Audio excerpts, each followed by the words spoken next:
اس کے نصاب میں مداخلت کی جائے گی، اس کے نصاب کو تبدیل کیا جائے گا۔ اگر پرائیویٹ سیکٹر میں کسی دوسرے تعلیمی ادارے میں ہم مداخلت نہیں کر سکتے، اور یہاں تک ہو رہا ہے کہ آپ کی اسلامی مملکت میں کہ جہاں اسلامی معاشرہ آئین کا تقاضا ہے، اس میں نوجوان بچوں کو سیکس کی تعلیم دیے جاتے ہیں، خود اخلاقی کی تعلیم دی جاتی ہے۔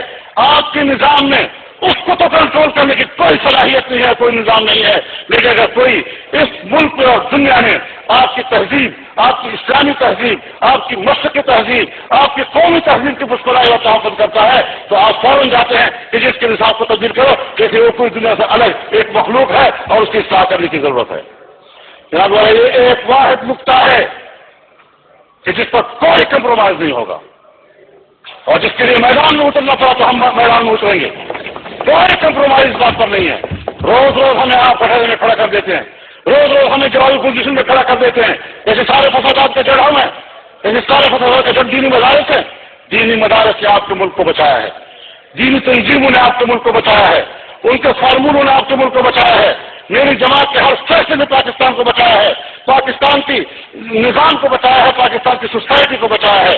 اگر یہاں جنگ ہے نظریاتی اور ایک لبرل طبقہ اس کی کوشش یہ ہے کہ میں امریکہ اور مغرب کی نمائندگی کرتے ہوئے یہاں کی تہذیب کو ختم کر دوں، خدا کی قسم ہم تہذیب کی جنگ گلی گلی اور کچھ کچھ لڑیں گے، کوئی کمپرومائز بات نہیں ہے۔ تو اس حوالے سے احتیاط کیا جائے اور اس چیز کو سرے سے اس پالیسی کے حصے سے نکالا جائے۔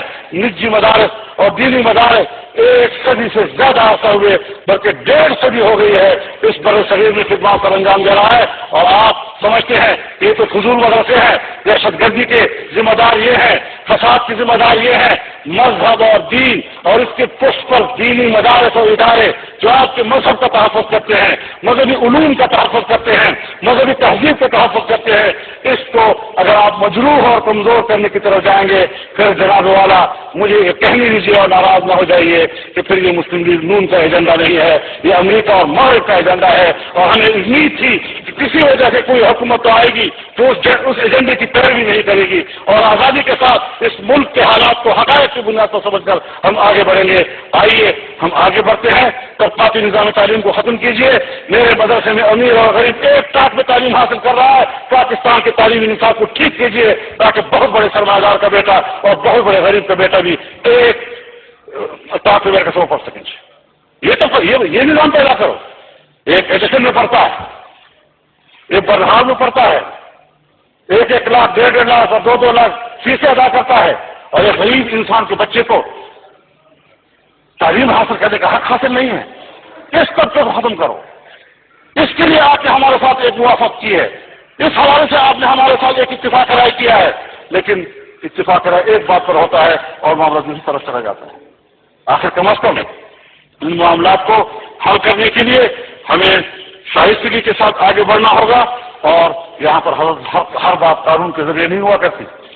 قانون ہر سال بنتے ہیں، قوانین بھی اس کے اندر ہوتی ہیں۔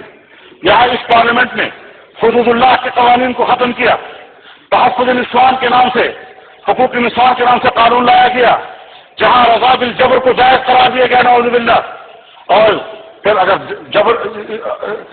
جناب رضا کو جائز قرار دے دیا گیا، اور صرف بالجبر کو سزا، اور اس کے لیے بھی جب آپ کسی عدالت پہ جاتے ہیں تو تھانہ آپ کا رپورٹ درج نہیں کر سکتا۔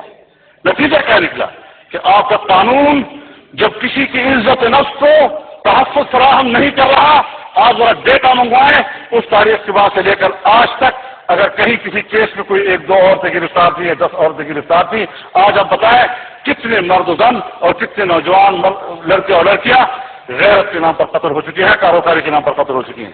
ذرا ڈیٹا تو منگوائیں کہ کیا حالت کر دی ہے آپ نے۔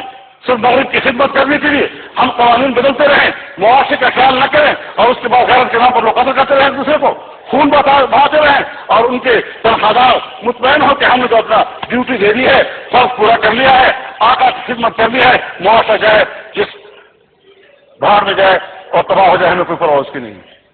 لہذا اس حوالے سے ہمیں سوچ سمجھ کر فیصلے کرنے ہوں گے۔ اس طرح نہیں ہے کہ ہم روز روز قانون بناتے رہیں اور اس قانون کا رد عمل معاشرے میں سامنے آتا رہے۔ ہمیں ایک اتفاق رائے کی طرف جانا ہے. ہم کل بھی اتفاق رائے کے لیے اپنا کردار ادا کر چکے ہیں. ہم آج بھی اتفاق رائے کے لیے اپنا کردار ادا کرنے کے لیے تیار ہیں. ہم حکومت کو کمر مضبوط کرنا چاہتے ہیں, اس حوالے سے ساتھ دینا چاہتے ہیں, لیکن ہمیں اس قابل بنایا جائے کہ اگر ہم ساتھ دیں تو واقعی ہم ان کا ساتھ دے بھی سکیں. اور جو ہم نے آج تک مسئلے کے حل کے لیے تجاویز دی ہیں, یا تو ہمیں بیٹھ کر بتایا جائے کہ آپ کی اس تجویز میں یہ تکنیکی خامی ہے تاکہ ہم اس کو دور کریں, ورنہ پھر ادھر ادھر پھرنے کی کیا فائدہ. کہ کمیٹیاں بناؤ, مذاق کرتے رہو, وقت گزارتے رہو, اور پھر جا کر کہہ دیا تو مذاکرات ناکام ہو گئے تو آپریشن کے علاوہ کوئی راستہ نہیں ہے. اس قسم کی چیزیں شاید ملک کے لیے مفید نہیں ہوگی. اللہ تعالیٰ ہمیں ہدایت نصیب فرمائے اور صحیح راستے پہ چل کر ملک کو قوم کی سلامتی کی توفیق عطا فرمائے.